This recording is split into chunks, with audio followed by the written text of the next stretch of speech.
So, the so-called welterweight Bogeyman, David Avanesyan, will be fighting tomorrow against an undefeated opponent named Oskari Metz in Manchester. The fight will be showed live on BT Sport.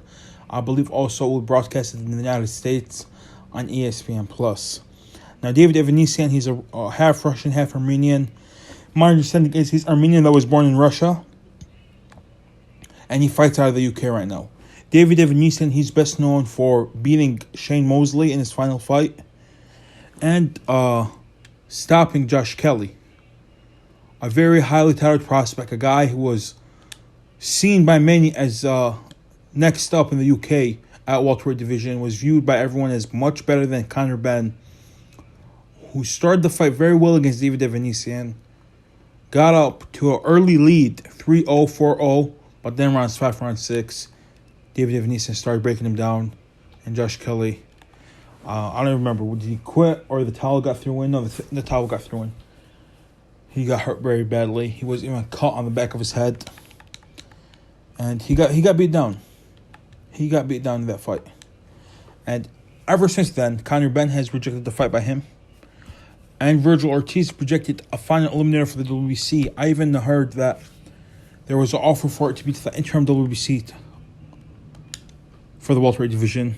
And in case Errol Spence gets injured again or something happens, he would have been elevated to the full WBC champion. The winner of that fight, and Virgil Ortiz, also rejected that one.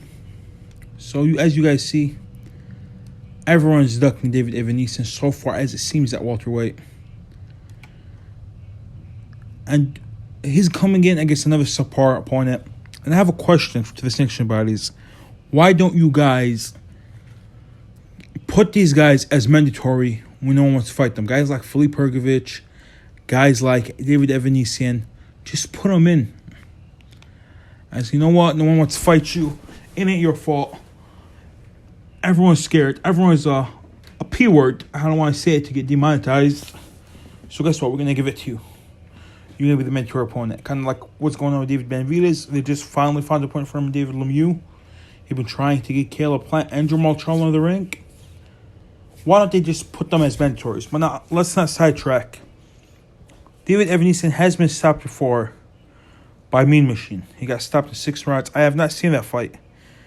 But on BoxRec, it says he got stopped in 6 rounds, was losing on all 3 scorecards, so it wasn't like he was winning and got stopped. He has been outboxed very thoroughly by Lamont Peterson. Yeah, that's about it for David Avanesyan, but we want to know what's next. He's on a 5-fight winning streak, winning 2 of them in the first round, 1 in the second, 2 in the mid-rounds. So he's won 5 straight fights by stoppage. On his biggest victory against Shane Mosley, many people consider Shane Mosley's biggest victory, he won that fight by points. I think he dropped Shane Mosley once. I thought he won every round. I remember watching that fight live. I thought he beat Shane Mosley in every round. It was for the WBA regular championship. So he's been around at welterweight for a minute now. Now, what's next? I actually think that he would beat Conor Benn right now. I don't see Conor Benn beating him. Now, I don't give Conor Benn a shot in hell against David Avanesyan or Mean Machine. To be honest, I don't. But Virgil Ortiz, I was extremely shocked when I saw that he rejected the fight against David Avanesyan. And I knew Eddie Hearn was not going to match Conor Benn with David Avanesyan. I knew that for a fact. It was not a surprise. We all knew that. But to see Virgil Ortiz reject that fight was a shock to me, because I thought Virgil Ortiz was in there with tougher competition already. To see Virgil Ortiz choose McKinnison over David Avanesyan was a shock. Because I don't know what McKinnison brings to the table. All due respect to Michael McKinnison, who is fighting tomorrow as well on the zone, on the Blair Cobb's undercard. I don't know what he brings to the table.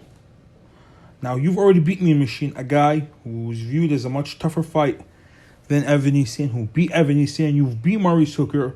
You've beat Brad Sullivan. You beat Mauricio Herrera. You've already beaten world-level guys before. You've beaten a past that contender Samuel Vargas, but you did beat him. I don't know why don't you want to fight. What's his name? David Avanesyan. But it just blew my mind because you wouldn't think a guy like Virgil Ortiz would duck a guy like David Avanesyan. David Avanesyan, a great fighter, a good fighter, very talented fighter. But you would think that Virgil Ortiz just does everything that David Avanesyan do, but better. David Avanesyan, he's a pressure fighter. He's a power puncher. He tries to break you down, then stop you. And you would think that's Virgil Ortiz's specialty. He goes in there and breaks you down, stops you late. You would think that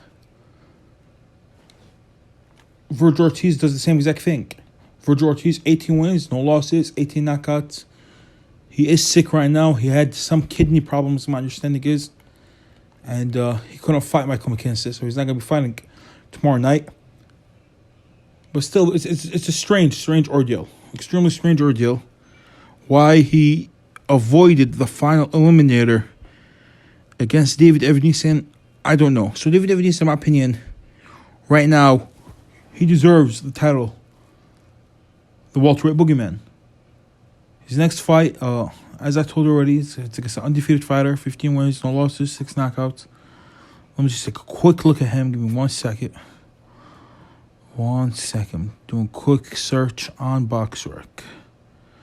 David Avanesyan, Oskari Metz. Oskari Metz, 15 wins, no losses, 5 knockouts. He's Finland. He's from Finland. He's beaten no one of note. He hasn't gotten a knockout since 2018. Oh no, he got a knockout to 121, first round knockout against a guy with a record of 1 win, 3 losses. He hasn't beat anyone of note. Should be a routine fight for David Avanesyan. Yeah, so that's my thoughts. I'm look on the undercard. Maybe there is an intriguing fight on the undercard.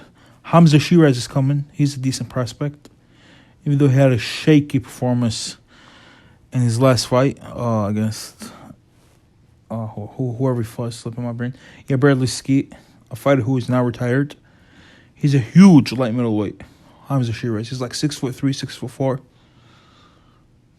Not a bad fighter at all. He's a decent fighter, got some potential. I know a lot of people view him in a bad light ever since his loss to, not his loss, like his struggle against Bradley Skeet.